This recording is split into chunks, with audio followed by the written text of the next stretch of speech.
Hello there, my name is Kurz. I'd like to take the opportunity to share with you some exciting new technology that we've been developing to encourage bilingualism.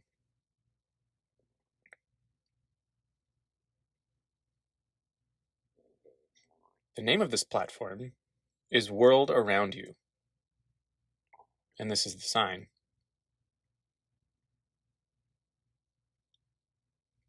This platform has been developed over the course of the last year and a half. We developed the platform because we've seen around the world that many deaf children do not have access to sign language as their primary method of instruction. In the United States, we might achieve slightly more than the 2% average in the world, but not really to the higher levels that we should expect.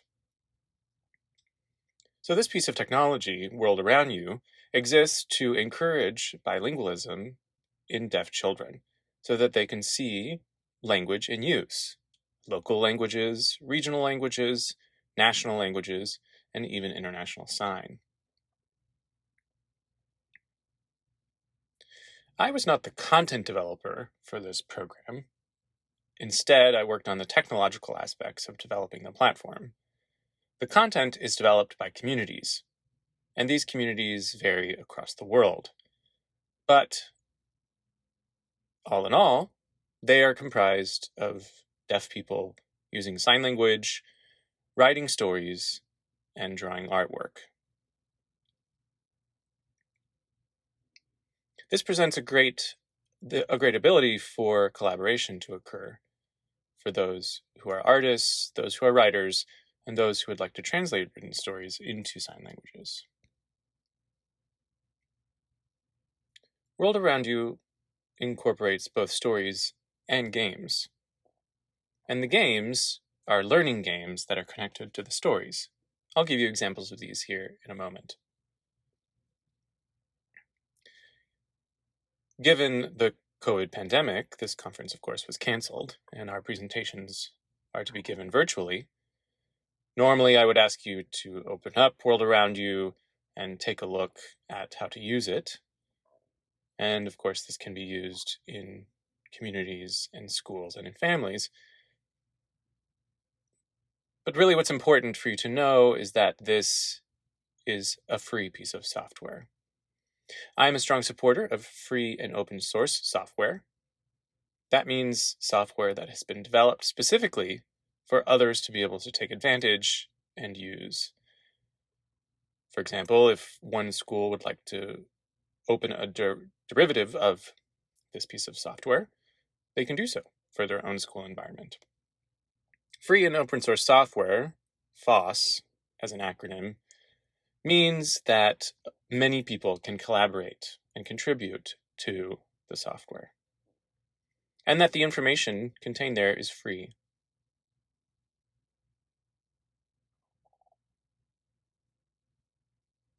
FOSS encourages those who use and author the software to gain permission from others to use their work and to give them credit. It encourages resources to be shared for free. And so all of our stories and examples that we'll use today are sign language stories that can be distributed widely. Let me give you an idea of what the platform looks like.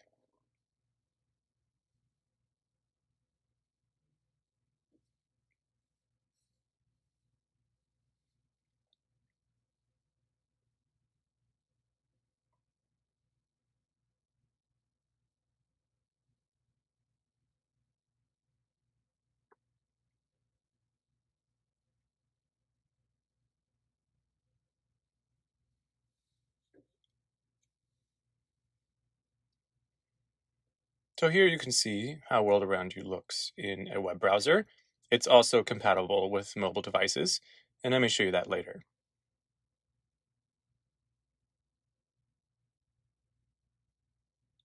As I mentioned, this has been developed over the course of a year and a half. We entered a competition that was specifically focused at providing accessible language opportunities to young deaf children. So we, in collaboration with a group of Filipino deaf people, entered the competition and won some money to develop this platform. We developed a prototype that we tested on some users, got some feedback, and heard of other best practices that we should incorporate. This was in the Philippines. We specifically solicited this feedback from the deaf community.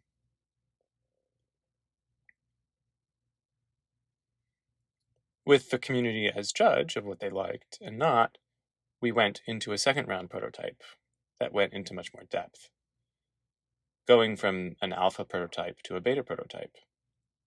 And we're in the beta prototype now, and that's what you can see here, which is live on our website. You can visit our website at deafworldaroundyou.org. So you type that into any browser, but Chrome is recommended. And you can pull up the stories that I'll show you today. Most of the stories are from the Philippines, because that was where we initially tested the concept and where most of the artists, writers, and storytellers were from. So I'll show you some of those examples in this presentation. But there are quite a few on the website now, about 35 or 40.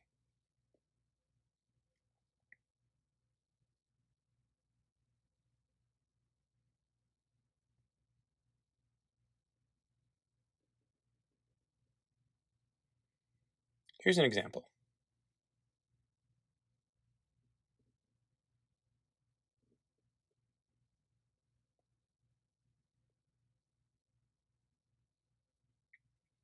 The story that I'm going to show you was actually developed in India, but it has been translated to sign languages in other countries. We don't yet have an American Sign Language version, but we do have a written English version and versions in other written languages as well. It does sometimes take a few seconds to load. And once the video has loaded, you can go full screen if you'd like, just as I've done here. And at the bottom, you'll see two selecting boxes. One will allow you to select the written language that you'd like to see, and the other will allow you to select the sign language that you'd like to see. Here, this story is available in written Indonesian, English, Portuguese, and Vietnamese. I'm going to select English for this example so that you can read along. The second box allows us to select the sign language. The first option is the sign language used in Jakarta, Indonesia. The second one is the sign language used in Brazil. And the third is the sign language used in Ho Chi Minh City, Vietnam. So this functions quite like a book, where you can flip through pages. And as you get to certain pages, you'll see that videos load. These videos are connected to the written language below. The videos themselves will loop, and we found that this is useful because oftentimes deaf children will miss some important information or a sign and will want to see it again. So these videos do show on an infinite loop until the child is ready to move to the next page.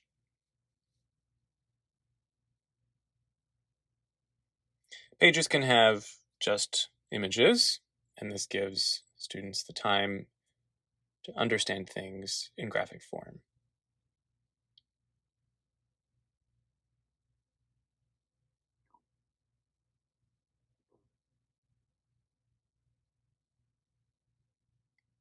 So once again, you see here the sentence in written English at the bottom and the video looped above it. Now, you may see that one word has a highlight box around it, and in this case, you can click on the word and get a definition and an additional use sentence for that word. Here on the left-hand side of the screen, you can see the sign itself, isolated, and a supporting image that can be loaded to support knowledge of the word. This story has 13 pages, as you can see at the top.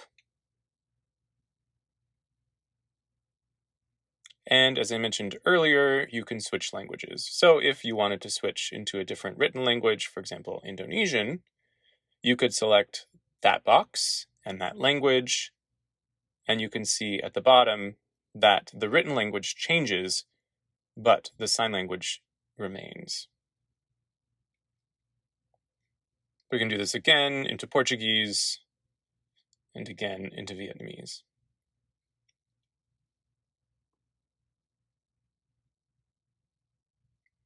Now, of course, you can also change the sign language as well. So here, let's change it into the sign language from Ho Chi Minh City, Vietnam.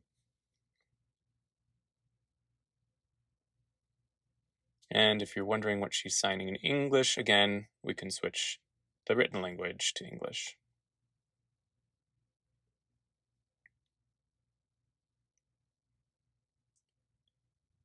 So now remember when we clicked on the word people before, we saw an example of the gentleman signing the word people in his language, and now we can click on it again and see this woman signing it in her language.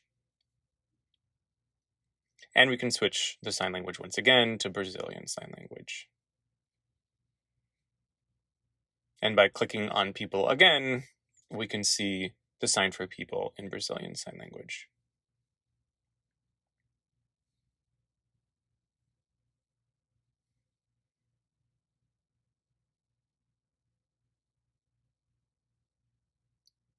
In this way, we can offer the same story in multiple languages. We can also offer the same story in multiple regional dialects of a language. So, for example, if we offered this story in American Sign Language, we could offer it in a dialect from the West Coast, from the East Coast, or from Texas, for example. So in that second box, you might see American-Florida or American-Texas, and that would allow you to select a regional variation. This is helpful for students because then they understand that there are variations of their language, and it also helps us create corpora of these languages with community involvement.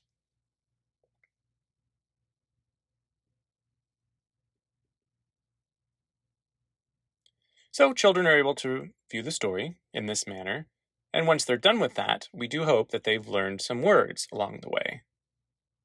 Those words can then be put into a game that can test their knowledge.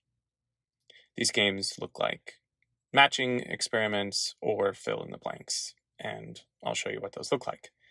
So at the bottom of the screen, you can see this little icon that represents the game, and if you click on that, you'll be taken to the game options. Here we see two game options for this story. And these are particularly game options in English and in Vietnamese Sign Language. This game in particular uses an image of something called a jeepney, which is found in the Philippines. During World War II, when the United States forces were in the Philippines, wanting to rid the Philippines of the Japanese army, they brought many jeeps with them. Once the war was over, they left the jeeps there. And because it was very expensive to bring in buses or other vehicles, the Filipino people extended these jeeps and turned them into buses. And so these are salient images of the community. And we've turned them into a matching game where you can hover over the windows and see different signs and different written words. So here we see grandmother and father. The student is expected to find the sign that matches the word father in Ho Chi Minh City Sign Language. And if they were to select this sign, they would realize that that was the wrong selection because the window's closed. If they went with this pair, then they would get the star, meaning that it was correct. Again, all of these concepts are drawn from the book, signs that they should have learned by reading the book, that they can then apply to the game. And here's another iteration of the same game using the same vocabulary. So we have the sign for book and the sign for mother. As we're making the videos of these books, we make a glossary along the way. So these signs come directly from the story. We don't isolate them and record them separately. We actually leave them in the context that they were seen when reading the book. What's great about this game is that it also encourages bilingualism, because we're asking students to match the sign for a concept with the written term. You can also access the games from the front page. And if you go up here to the top and select matching, then you'll see the fill in the blank option. And here you can see some examples that are available to you.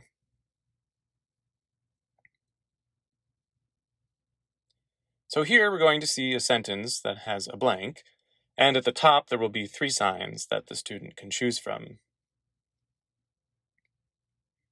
So like I said, here's the sentence with a blank and 3 signs and with words at the top, and the student can drag the sign from the top selector into the box and see if that's correct. So here we see the 3 signs, one that looks like a pinching of an ear, one that looks like you're feeding something, and another one. And so we're asking a student to select what they feel the best match would be. And there it is. Here's another example.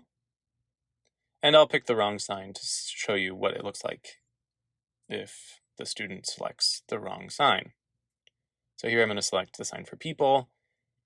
And I realize it's wrong because the sign goes back up to options. If I hit the hint button, it will remove one of the 3 options, leaving 2. And at this point, the student can select one of those 2.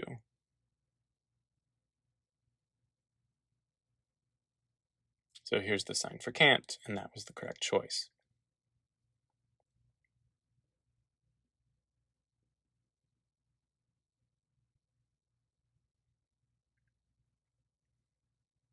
So these sentences are able to be made from any of the terms that appear in the glossary from the preceding stories. And again, it helps them understand this story better and to test their reading comprehension. At the end, it gives them a score, and in this way, teachers can measure students' progress.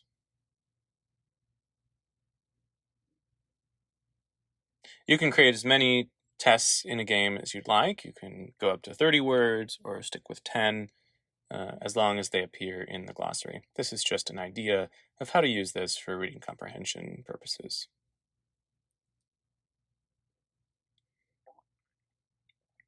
There are many stories available in the database so far, from the Philippines, from Indonesia, from Somalia, from Samoa,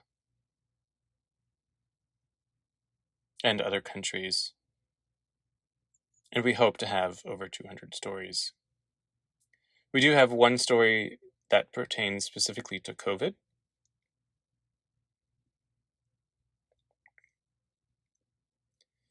This story is available in American Sign Language, so I'll show you that.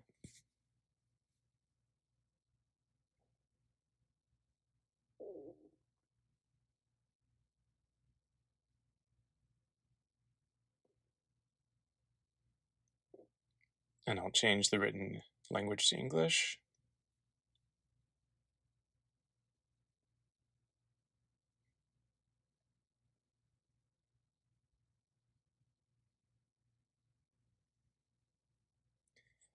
Now we can switch the video to Somali Sign Language.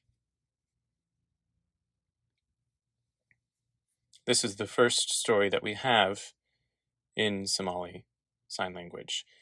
We have seen a lot of influence from neighboring languages into the use of language by Somali deaf people, so we wanted to record this story.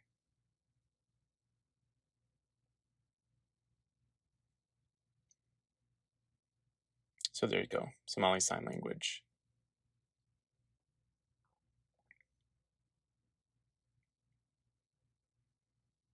And this story has a few versions to it. We see other stories that have been developed by Indonesians and Filipinos related to COVID, which of course is great timing right now.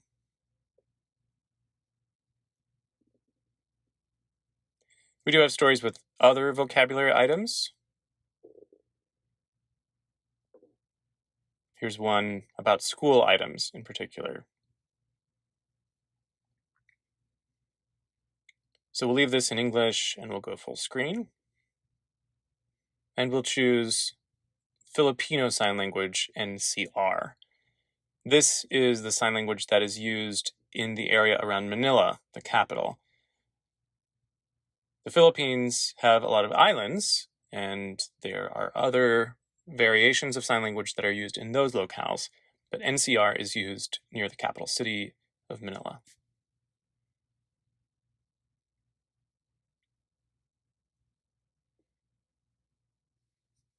So here's the sign for pencil. Now we can go to Arabic Sign Language.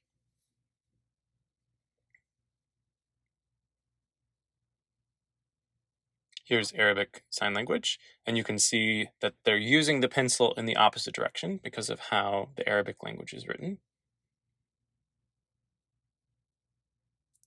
And we can switch the written language, as I mentioned before, through a variety of written languages that are available for this story. Here's the sign for paper.